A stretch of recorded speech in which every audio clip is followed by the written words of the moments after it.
मौजूद हैं और उनसे जान लेते हैं। वोट करके आ गए हैं आप, अब आप आजमगढ़ भी जा रहे हैं, अपनी कंस्टिट्यूएंसी में भी जाएंगे, कैसे देख रहे हैं इस बार के चुनाव? बहुत ऐतिहासिक चुनाव होने जा रहा है।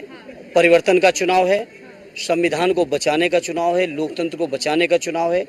यद्यपि ये लोकसभा का 18वीं लोकसभा का चुनाव होने जा रहा है, लेकिन मैं समझता हूँ ये चुनाव 18 लोकसभाओं में सबसे महत्वपूर्ण इसलिए है क्योंकि इस चुनाव के माध्यम से देश की जनता को संविधान को बचाना है।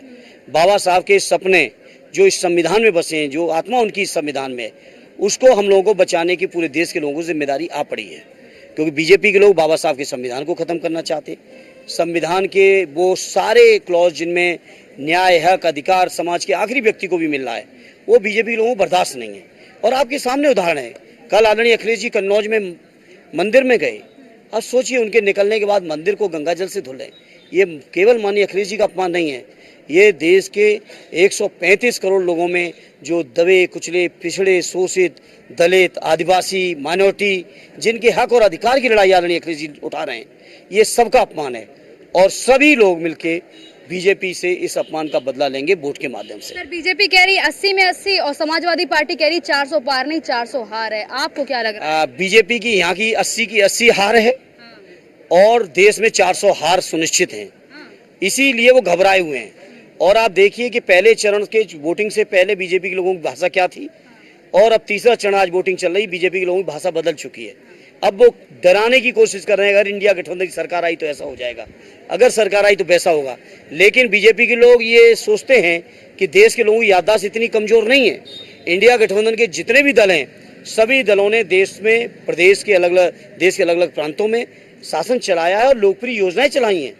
अनुभवी लीडरशिप है पूरी इंडिया गठबंधन के पास। भाषा तो उनकी ऐसी है, कह रहे हैं कि क्या कहते हैं, समाजवादी पार्टी को वो बता रहे हैं राष्ट्र विरोधी, बता रहे हैं राम विरोधी, बता रहे हैं योगी जी। जो लोगों का आजादी के आंदोलन में कहीं कोई योगदान नहीं है, अब वो सर्टिफिकेट बांट रहे हैं।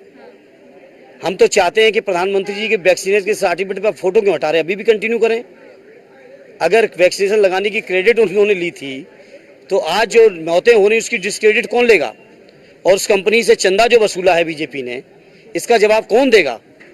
आज फोटो क्यों हटा रहे हैं बीजेपी के लोग? आज रोजगार की बात क्यों नहीं कर रहे हैं बीजेपी वाले?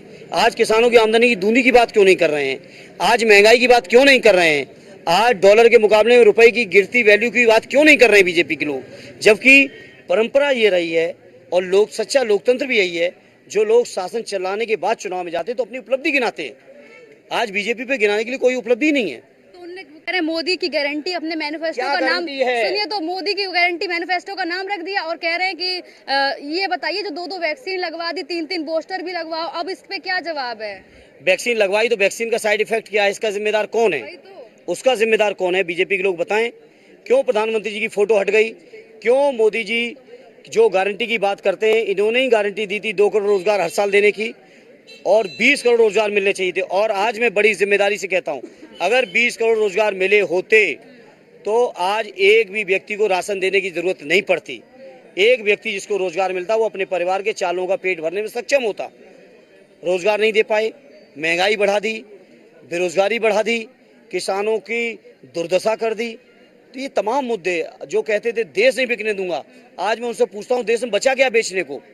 सड़कें बेची, रेल बेचा, तेल बेचा, हवाई जहाज बेच दिए, हवाई अड्डे बेच दिए, बंदरगाह बेच दिए, टेलीकम्युनिकेशन बेच दिया, रेल बेच दिया। बताओ बचा क्या है बेचने को? जो हमारे पुरखों की कमाई थी वो सारी चीजें बीजेपी ने बेची हैं। आजमगढ़ में क्या देखने को मिलेगा? इतिहास रचेंगे आजमगढ़ के लोग। सदैव नेताजी आदरणीय अखिलेश यादव जी के जो रिश्ते हैं, जो जज्बात हैं, उन जज्बातों का प्रकटीकरण होगा इस चुनाव में वोट के माध्यम से। एक आखिरी सवाल जो हमने नोटिस किया, अखिलेश जी के भी गमछे का कलर थोड़ा चेंज सा लगा, आपकी भी, इसके पीछे क्या कारण है? अब ये कारण आप लोग ढूंढिए, ये कारण आप लोग ढूंढिए, ये भी कहीं का आशीर्वाद है। आशीर्वाद है। तो देख सकते हैं हमारे साथ धर्मेंद्र यादव जी थे, जिनका साफ तौर पर कहना है कि आजमगढ़ में भी इतिहास रचा जाएगा और अभी मतदान करके निकले हैं और जनता से भी अपील कर रहे हैं कि लोग ज्यादा से ज्यादा जाकर मतदान करें। कैमरा पर्सन अमित सानी के साथ स्कंदिता मिश्रा, न्यूज़ 1 इंडिया, मैनपुरी।